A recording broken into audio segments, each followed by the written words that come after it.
Hey guys, what's going on? It's Jay from Sony Alpha Lab, and what I got here is the Sony FE 70 to 300 millimeter f4.5 to 5.6 G OSS lens. Now, this unit's designed for the full frame E-mount cameras, of course, but you can use it on the A6300 and you'll get an effective 105 to 450 millimeter range. The aperture is 4.5 to 5.6, so it's variable, and it's got 16 elements in 13 groups, 4 spherical and 2 ED elements. It's got the killer Nano AR coating. It also has a really impressive linear autofocus motor, which is silent and extremely fast for sports and things like that, and video in particular. The focus is all internal. It has a focus hold button and range limiter. It also has optical Steadyshot image stabilization, which works really well. It's dust and moisture resistant. It's got a rounded 9-blade diaphragm, which is awesome for the out-of-focus bokeh effect. It has a 72 millimeter filter thread, and the minimum focus distance is approximately 3 feet or 90 centimeters. The weight comes in at 1.88 pounds or 854 grams, and the price goes for $11.98 US. Alright guys, so looking at this in my hands, you could also see it comes with this nice lens pouch. I just wanted to show you that really quick. So here she is in my hands, and you could see the lens is quite large. It's also quite heavy. It actually comes in at 1.88 pounds, so almost 2 pounds. But you get quite a range here, 70 to 300 millimeter. Now it's f4.5 at the 70 millimeter end, and it slows down to f5.6 at the 300 millimeter end. So it's not the best for low light shooting, but for good lighting conditions, this is great for field sports and things like that. So it's got a pinch style lens hood. This is 72 millimeter thread, and when you zoom, it does not turn. As you can see here, I'll just zoom it a little bit, and you can see the front doesn't turn. Now it's got the Nano AR coatings, which is the latest and greatest technology for lens coating development, and the quality of the unit is really good. I mean, it's rugged. It's actually moisture and dust resistant, and it feels beefy, like it feels brickish, very similar to the 70 to 200 millimeter lens. Here's a look at the back side, and it also has a lock switch here, so you can lock it closed if you want to. And on the side here, it's got these convenient toggle switches for AF manual focus. You can have a focus limiter switch here, which will help you if you're really close to a fence or something like that. And then you have your optical Steadyshot. You can turn that on and off as well. And the focus ring feels pretty good. The dampening is a little bit stiff, I would say. Not quite as easy to turn as some other lenses, but it's very smooth, and the feedback is quite good. There's also a built-in focus hold button here, and when you zoom in, you can see how much the lens extends, like so. And I used my older Sony A7R for this review. It's the only camera I had available for this particular review, so I'm not going to be able to cover sports photography so well because the autofocus on the original A7R is not very good, but I did put it through its paces as far as image quality goes, corner sharpness, all the stuff that matters in the real world. So here's a quick zoom test in the lab, and you can see the optical Steadyshot, how it works. And I just wanted to show you the range, with the lab scene so you can get an idea. 70 to 300 millimeter on the full frame. Alright guys, so here we are in the lab, and I was using the Sony A7R for this testing. It's the original Sony A7R. I was using a tripod and the self-timer, just to let you know. So this is at 70 millimeter f4.5, so basically wide open, and I just wanted to show you how it looks. So you can see here the sharpness is excellent, detail is amazing, what you would expect from a Sony G lens. I mean, that's remarkable. And let me show you the corner sharpness. You could also see the corner sharpness is very, very good. So I was quite impressed with that. Now, if you stop it down, it's going to get even sharper, but at wide open, the results are so good that it's, not really that important to show you stop down really in this case. But you could see the bokeh over here on the right-hand side, how it changes when I stop it down.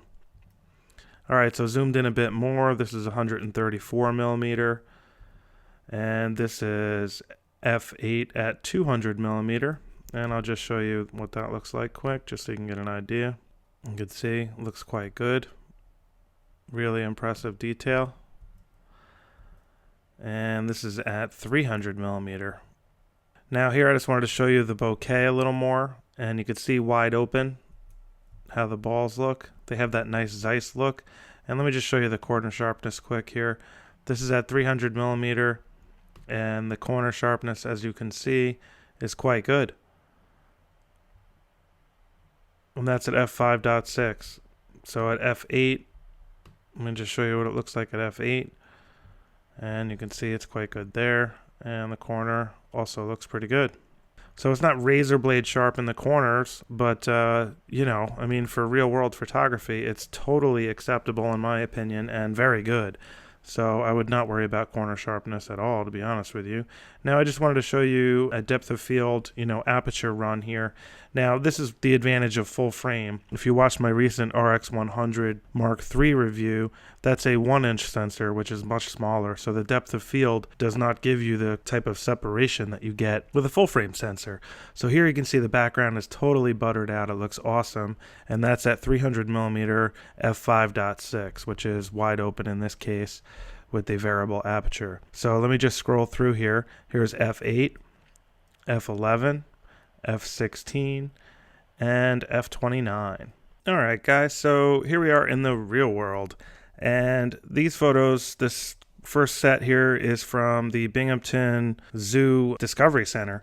And I took a bunch of shots here with the A7R. And you can see this lens is producing some killer quality.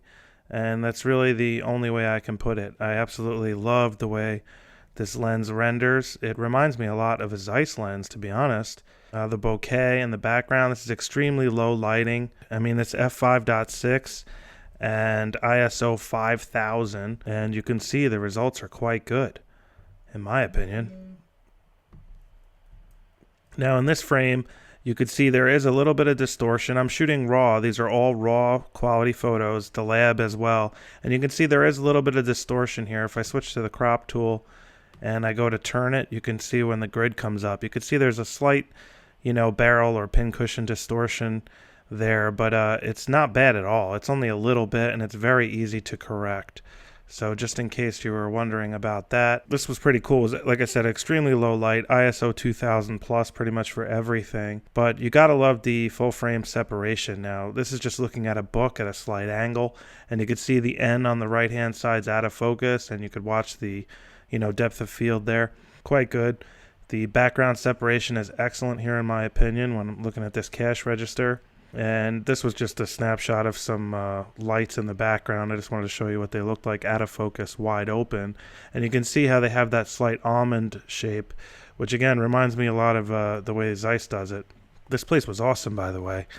And here's a couple more shots.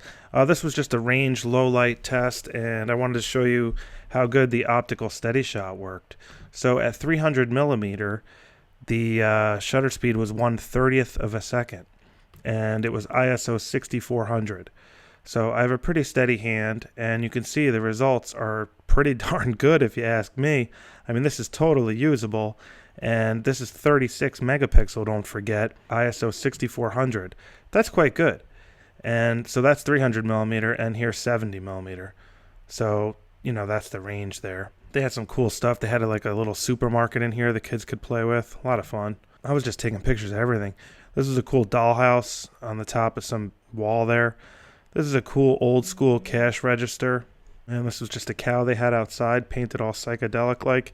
So here's some flowers on the deck. And I just wanted to show you, you know, the detail. I mean, look at how sharp. It's excellent, excellent quality there. Here's a quick range test using the deck railing like Z scene here. Now this is 70 millimeter, and this here is 198 millimeter, and you could see that separation come into play. And then here's 300 millimeter, and the background really starts to butter out nicely. Here's a quick snapshot of Layla. Nothing special. I'm just showing you what this thing can do in the real world, don't forget. And here's the sharpness on her eye, which is quite good considering the shutter speed was 1/250th of a second. I was hand holding and she was moving. So again, I was very impressed with that. Really good quality overall. in that regard. So let me move on here. And this, you could just see the deck railing falling off. I wanted to show you how the lines looked out of focus from the railing in the background. And here's a shot shooting through the railing, so you can see what the posts look like. And this is the house across the street. And here's a shot of the actual posts. So, you know, just looking through and then focusing on the posts. And here's an out of focus shot at f5, 123 millimeter. And here's that 300 millimeter completely out of focus, so you can see what you would get. And this is just another flower on the deck. I was pretty happy with how this came out. Really good detail, clarity. I edited this photo a little bit, so it does have a little bit of extra color and stuff. It is still a raw file though, a few more. This was pretty cool. This animal was carrying its little baby around. And this one here I just enhanced a bit. But you can see, look at the little baby. See the feet and stuff? So cute. I was surprised he posed there for me for a while. And here's just a cool bus. And I was really happy with how this photo came out. And I'll just show you here. I'll zoom in so you can see the detail. And you can see how just incredibly sharp this is. This is at 198 millimeter. And this is a raw file, guys. So you can see the separation of the foreground. It just looks excellent. Gives you that nice 3D pop. This one I edited a bit and I altered the color a tad, and you know, just tried to make it look more 3D with some editing techniques. So I just wanted to show you the you know, what it looked like. Here's a couple more angles. This is at 70 millimeter, and this is actually f4.5 versus f8. This is f5.6 at 190 millimeter. And this one I just wanted to show you how, you know, the bus comes into detail as I change the aperture. And you can see just how shallow the depth of field really is. I mean, 190 millimeter, and you could see the foreground here completely out of focus, and then the sharpness as the plant, you know, gets into focus there. Now watch the bus in the background come in. So this is f5.6, f8, and f16. Now this is at 192 millimeter, f5.6. This is f8, and this is f16. So you can see how the detail starts to come back. Now we went down to the beach, Long Beach, took a bunch of sample photos, and absolutely loved this lens. I mean, I was having a blast using this lens. I couldn't get enough of it. I just wish I had more time. Look at the out of focus area in the background here. I mean, it's just beautiful.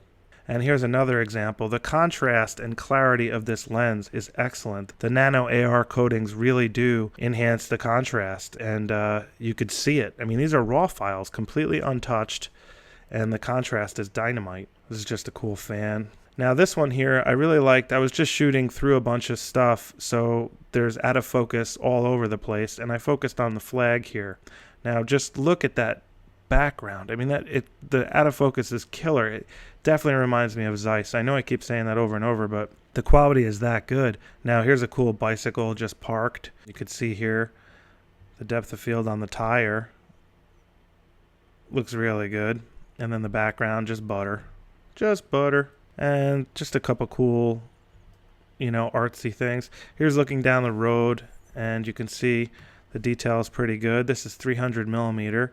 It's a little bit hazy, but you know, still came out quite good. Now this one I did enhance just a bit with the contrast, and I was shooting out to sea here. So this is 300 millimeter. Now I'm shooting through a lot of atmosphere, so there's going to be some atmospheric distortion, but the range was really good, and I just wanted to show you what this cool ship looks like. And this was just a bird in flight. And, you know, I was complaining about the autofocus speeds of the Sony A7R, the original, but I was able to capture this bird in flight with very little effort. I took a few shots, and they pretty much all came out sharp. This one was the best one compositionally, and you could see just how good this lens is. So imagine if you were using this on the A7R II, for example, with far superior focus. Now this was pretty cool. This was just a kite surfer. So these guys surf along and they have a kite to use as power. So, you know, wind power. I just cropped this one as a pano because I wanted to show you, you know, just how awesome this beach scene is. And you could see just the range, you know. Pretty cool. There's a boardwalk down that way. A couple more of the kite surfer. Let me just zoom in so you can see what this guy looks like. And you could see him going along there. They go really quick. I didn't expect them to be as fast as they are, but, you know, they cruise. I mean, they fly along. This guy actually popped out of the water at one point and was probably 30 feet above the water. I was amazed. I just took a couple of shots of the fence because I wanted to show you how creamy the background looks when you, take a photo like this with the background pretty far away. You can really get some buttery effect and separation. Here's another shot of that ship. And here's a bird on the fence. And I just made sure that the foreground fence was there and the background fence was there, so you can really get a good idea of the lens fall off and depth of field and whatnot. Here's another one. And you can see this came out pretty darn good. It's not razor blade sharp, but it's pretty darn sharp. And just some patterns in the sand. A couple more shots. And this was just a cool dog sitting on somebody's wall there. And here's a Volkswagen Bug. Now this one here, I took a photo of this because I wanted to show you just how good the detail is up in the corners. And they're very good. Totally acceptable in my opinion. And this was at 300mm wide open, f5.6. So you can see here, real world wise, the results are very good in my opinion. The house we were staying at had these awesome railings, and I just took a few frames to, just show off the different patterns and stuff you can get. I was pretty happy with that. Here's my girl and her cousin. This is Layla and Maeve, and we went to watch this cool parade. I thought this shot came out pretty good. I focused on Layla. So you can see she's pretty sharp, and Maeve is going to be out of focus just because of the super narrow depth of field when shooting like this. f5.6 217mm. I really would have to stop this down to like f8, f11 in order to get both of their eyes sharp, because Layla was about 6 inches in front of Maeve when I took that photo. And here's another shot I took for the pattern challenge. I thought this came out pretty cool. It was just a drain, They had the Memorial Day parade. I was having a blast. I love fire trucks, so I was really excited about this. And these guys were just super happy, this guy in particular, and I thought that was a pretty cool shot. Here's this old school Long Beach fire department truck, and this guy had a huge smile on his face. Thought that photo came out pretty good. And let me just go through a bunch more of these here just to give you an idea of what kind of coverage you can get. Oh, out of focus. I just took a shot out of focus so you can see the bokeh balls, and clearly that looks awesome in my opinion. And here's a shot in focus, and the camera did quite good. I mean, these trucks were moving along at like 5 miles an hour, and it tracked the focus and took the shots really well, considering I was using the A7R like I said.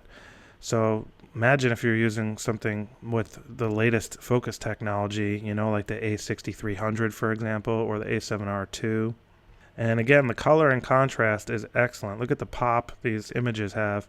And here's one looking off as they drive away. Alright guys, so the bottom line for the Sony 70-300mm FE lens is I loved it. It was fun and easy to use. The color, contrast, sharpness, and range are all excellent in my opinion, although it is a bit expensive at $1,200 US. The zoom is smooth and easy to control, as is the manual focus when needed. The manual switches on the side are awesome and great for quick access as opposed to going through the menus. This lens is a great option for your telephoto needs if you are a full-frame E-mount camera user that wants a native lens with no adapters. It's really the only option. If you don't mind using adapters, then the Tamron 70-300 is worth checking out because the optics are killer and the price is less than half at only $450 US. You would also need the LA EA3 lens adapter though to mount it to the E-mount camera bodies like the A7R like I used here. For sports photography, this lens will work really well in good light, and be sure to check out that One Camera Guy's review for an excellent photography and video track and field testing. That is about it for this review, and please feel free to ask questions or comment below as always. Please be sure to subscribe, support links below the video, and have a great day guys.